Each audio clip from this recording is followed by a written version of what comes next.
Welcome to the Sherry Andrea Psychic Empath Show with your host, Sherry Andrea. Sherry Andrea brings her listeners interesting discussions and topics related to empathy, psychic and spiritual development, as well as energy work. She is herself a psychic empath, healer, coach, author, and founder of SherryAndrea.com. Welcome, and here is your host, Sherry Andrea.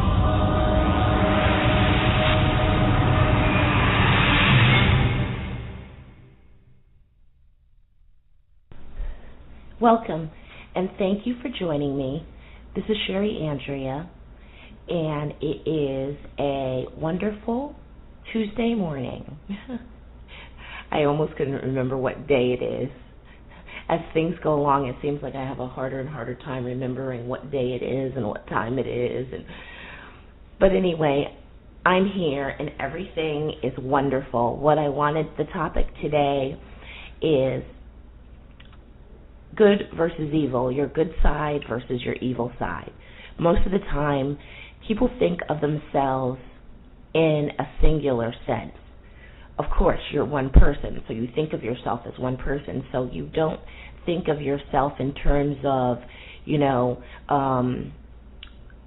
two halves of a whole. But in fact, you are. There's always that balance in everything, and I've talked about that before, that there's always balance, no matter what we're talking about. Up versus down, left versus right, good versus evil. Within everything, there is always that duality. That duality exists. So even if, you have spent most of your life and the way you see yourself is, I've been a good person all my life, that doesn't mean that all that exists within you is good. That just means that the evil or the dark that is within you, you have controlled it all of your life. Well, for most of us, what we've been spending time working on is controlling our negative ego. And I see a lot of people questioning, feelings they have. And, there's that good half of you, and then there's that half of you that you're constantly questioning why I feel this way. I'm sad, I'm angry, I'm frustrated. And then you have that great half of you that is the half that gets excited, that can be full of joy over something, that can be feeling good. One day you wake up and you're just feeling great. You have that half of yourself. But really, if you want to, advance and get control of this yourself, and you've been working on yourself, and still you're dealing often with getting frustrated over things, getting angry or sad over things, and having a hard time getting rid of that feeling, well then maybe it's time to look more at yourself as two halves of a whole. To really start thinking in terms of, I have my good half and I have my evil half, good versus evil, and that's what it always is. Well, our evil is actually what you would consider to be our negative ego. Our negative ego is the part of ourselves that make us feel sad, that make us depressed. That's our negative ego. The negative ego is the one that says, well, maybe you aren't good enough. Our negative ego is the one that when we look in the mirror is the one that is so quick to see the flaws. Our negative ego is the one that has us second guessing ourselves or thinking maybe we're not ready for something, maybe we're not good enough. That's our negative ego. And the thing is that our negative ego is really sneaky and really sly. Quite often, a lot of the times, we don't even realize that it's our negative ego. We don't always take a close enough look, and it gets by us. We don't know that we're actually being led by the negative aspect of ourselves. Well, do you think you should be led by the negative aspect of yourself? Or do you think that you should be following that positive aspect? Which one? There is always that balanced polarity in anything. I mean, think about it. Even the Earth, it has its opposite polarities. You know, we have the North Pole and the South Pole. Of course, I mean, for one to exist, the other has to exist. I mean, you know, how do you think the Earth would actually operate if it was only half of itself? I mean, think about it. If you split the Earth in half and one half was all that existed, how would it rotate then? Not very well. It wouldn't be very balanced, would it? So obviously, you do have the two halves, and the one half needs the other half to be able to properly operate, just like the Earth spins in a balanced way. For you to live your life and live your life in a balanced way, you need for both halves to be balanced in the right way. You don't need too much of one or the other. You need balance. And the minute you recognize that you have too much of the negative ego side going on, if that's, like, for example, if you have a day where all day long you were thinking about a problem or an issue and it weighed on your mind heavily all day long, and it was the thing that had you feeling not so well and didn't allow you to just feel in a good mood and joyful all day, well, wouldn't you say that in that day what you had going on is an imbalance? You had too much of that, the negative aspect of yourself, and not enough of the positive going on. Well, what did you do with that?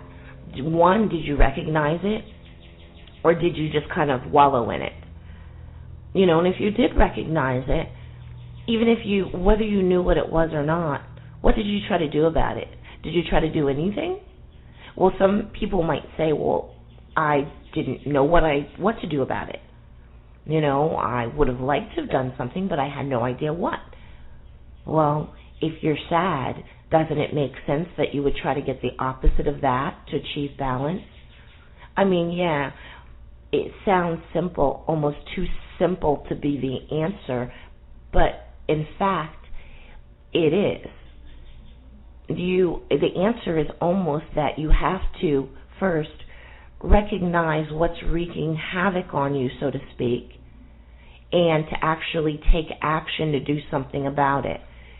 For me, I know that it was easier to actually think of my negative ego as that evil little person that was always trying to trick me and trip me up. It was easier for me to think of it in those terms because it was like an actual person I was trying to watch out for, you know, that was always playing practical jokes on me, always trying to do things to purposely upset me.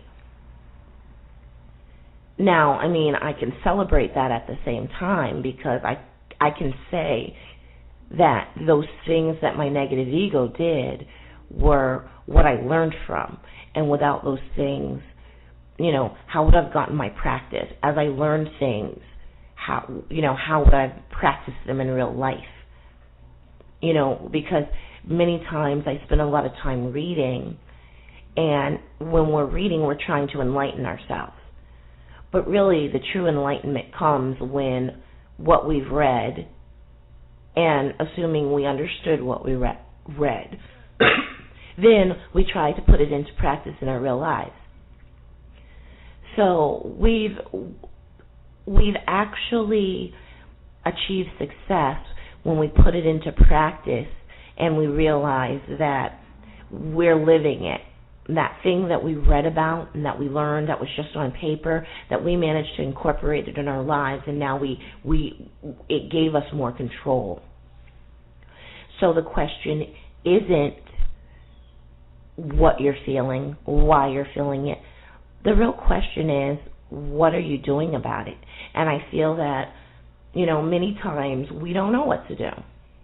But one of the easiest ways to figure it out is to remember the balance. And to remember, if you just remember the balance, then you can kind of remember, oh, okay, I know what this is. If I'm sad, that means I don't have enough happy. I need to kind of spend more time to balance it out, spend more time focusing on what I perceive as happy or things that make me happy versus these things I've been focused on and thinking about that make me sad. You have to take action in your life and do that. You have to take responsibility for who you are, for what you do, even for what you feel.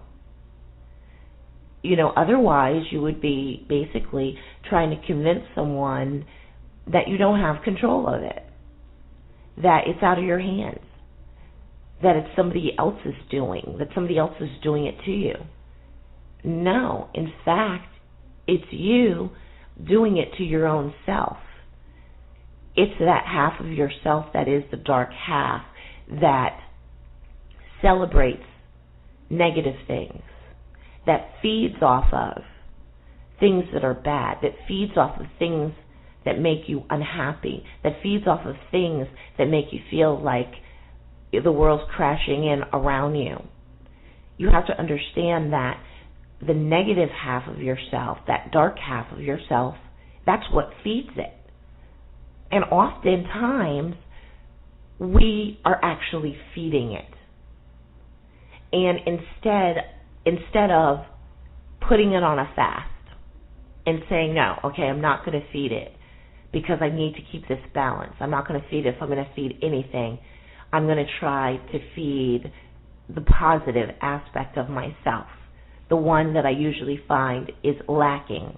And most times, a lot of people, if you think about it, what do you think most times if one half or the other was lacking? Well, most often, which half is that that's lacking in you, do you think? Do you think that it's usually your dark side, your negative side that's usually lacking day to day? Or do you think it's the positive, the happy, the fun side that's lacking? Which one? Well, if you know the answer, then you know what you need to focus on. But here's the thing, too, is that even though you've heard me do like a lot of recordings on the law of attraction, on creating your own reality, you've read about me talking about these things all the time. The thing is to understand where you're usually lacking and what needs work and what you need more of and what you need less of. Well, the law of attraction plays a part in that. Because often what we do, if something is bothering us, we then turn around and what do? We talk about it.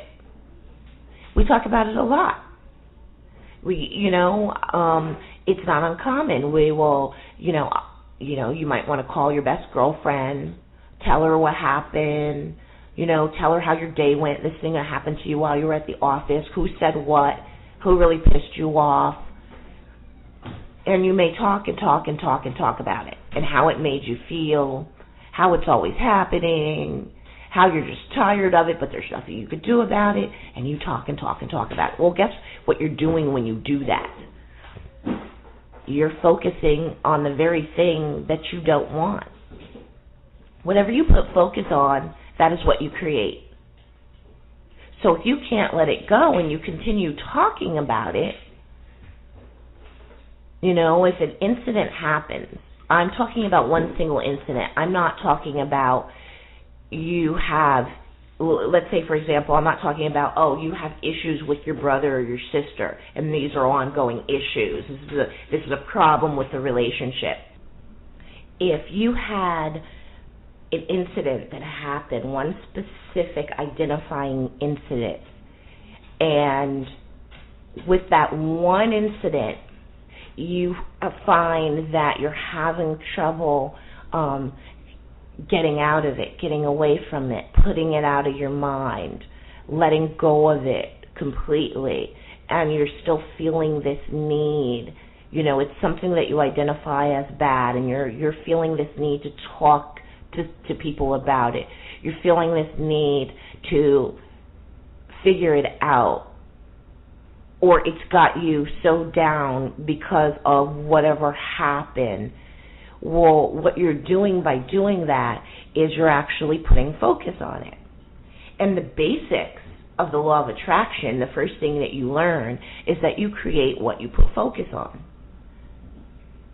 So if you put focus on it, well, that's like telling the universe, I want more of this. Now, many times when I tell people that and we talk about it, do you know the response I get more often than anything? Is, yeah, I know. Oh, so we've got a lot of people out here in the world that know and still do it anyway. And then when they create more bad, they then complain about that too.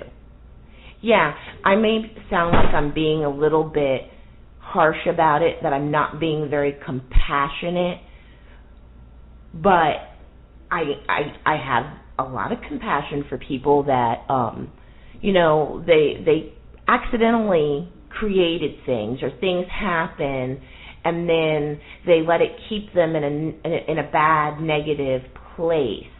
I've got a lot of compassion for that because, of course, that used to be me. That used to be all my life is me creating negative after negative after negative. I was in this loop, because the reality is that you can create momentum with bad just as you can good. So I talk a lot about creating a momentum, meaning you start doing something on a daily basis and you do it every day. And after a while of doing it faithfully, a momentum will be created. Well, now we're talking about something positive. We're talking about consciously creating something good and picking up momentum on it. So before you know it, it picks up speed and it just takes off. Well, the thing is, you can create momentum even with something bad. So don't forget that. That is the perfect example of the person who every day will say the same thing. Oh, I have the worst luck. Oh, I have the worst luck. Oh, I have the worst luck. Every day they out loud make this statement. They make the statement, they think it, they feel it. Well, they're picking up a momentum on that too. Pretty soon, they won't be able to take any action without something happening, something falling apart. If they're walking down the street and there's something hanging, it's gonna suddenly break and fall in their head. If there's a puddle, they're gonna trip and fall. Momentum doesn't just work in the positive sense. There is, as I said before, always that balance. Momentum doesn't just work on the positive side of things, it also works with the negative side of things.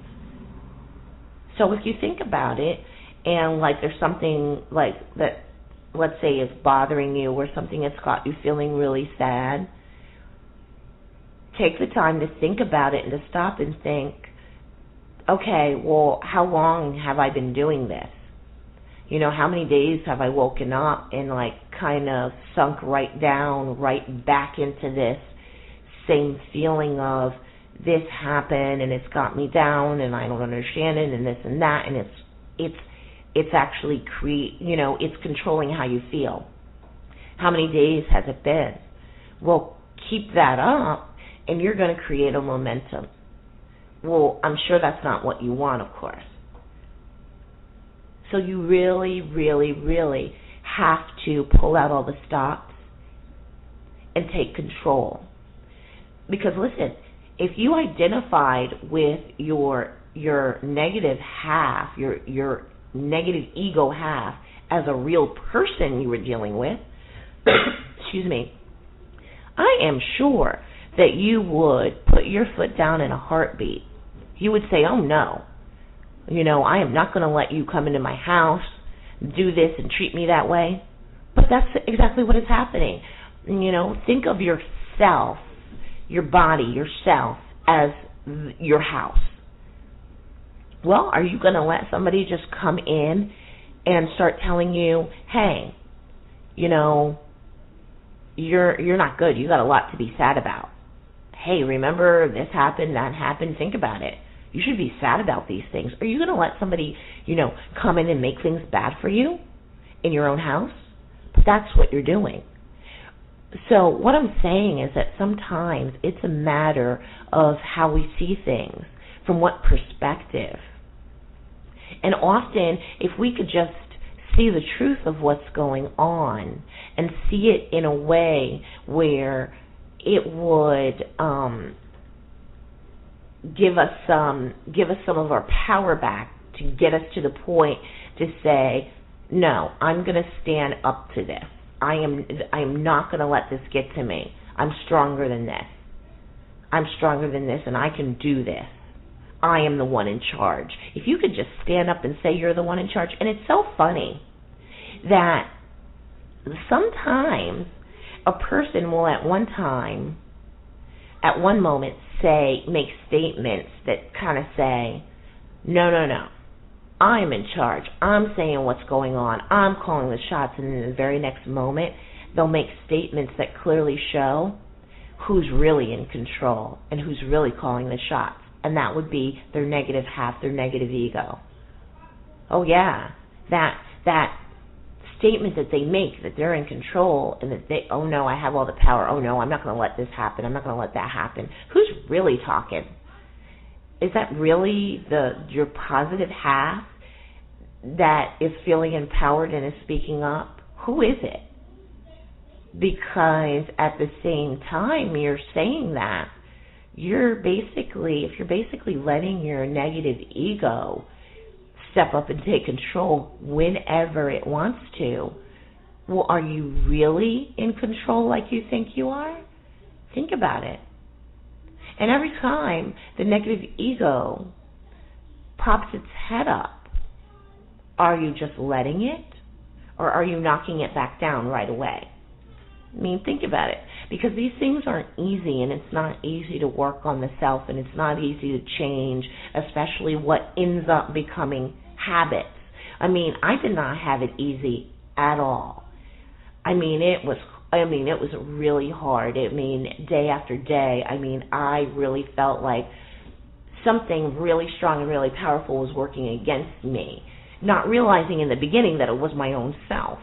Once I realized that it was my own self working against me, that in itself was empowering. That's why often I've said and I've written that the changing point in my life was the day that and it was recommended to me, the day that I read Lynn Grabhorn's book, Excuse Me, Your Life is Waiting, by the second paragraph. My life was forever changed, and I never looked back from that point. It was just forward from that point. The reason why is because that was a law of attraction book. I didn't know anything about the law of attraction. I had heard, of course, about The Secret. I'd seen it on Oprah, just like everybody else. But when I read that book, I understood it, the law of attraction, from a different way that I had after seeing the show on Oprah. I really got it. It really explained what was going on. And when I realized, after I'd gotten past, I'd gotten to the second chapter, halfway through it, I realized that, wait a minute, I'm actually in control of everything. I'm actually creating everything. And that means that if I'm in control and I'm creating everything, that I can change all this. I don't have to accept anything. I can change it. If something is going on and I don't like it, I don't have to have a pity party for myself about it. I don't have to spend day after day being upset about it. No, I can just simply look at it and go, oh, okay, I don't like this. I know I created it. If it exists in my reality, I created it, but I don't like this now. So I'm going to change it. And it's as simple as that. And I don't have to do the, letting myself get depressed, or spending day after day after day, decade after decade, being angry or holding resentment for something. No. If there is something in my life that I don't like, I simply change it. I simply understand that I can. I understand. And, a lot of times, I know I say that, and it sounds like, oh yeah, it's not that simple. No, it's not. It actually requires you to have the strength and the guts to look back in your life and see how you created it. Something bad happened, it actually takes great courage to take a look back and to see, okay, I did this, then I did this, then I did this, and all of that led to this, led me to where I am today. Because to change something, if you've decided that, okay, I know I must have created this, now I want to change it, well, obviously, don't you need to know what you need to change? Well, of course. That means that you need to go and you need to look back at exactly what you did to create it, because how else are you going to change it if you don't know? But you know what? That's difficult. A lot of people actually don't have the strength to actually go back and look, because it's a very sobering experience to go back and to see how you created everything you're dealing with. Oh yeah, it's much easier to point the finger at someone else and to point the finger and say they did this and they're doing that. Oh, that's easy. I would love to be able to do that all day long. But the reality is, that's not true. The truth is, they just played a part. But you actually built the whole thing. They just played a small cameo role. But you have to be a strong enough person to be able to actually not just say, oh, I know I did this to myself. It's not enough to say that. That's the reality. It's not enough. You actually have to be able to go back and follow the steps that you took. See exactly what you did. How else are you going to learn not to do it again? So that's really what I wanted to talk to you about today. And I hope you find it helpful.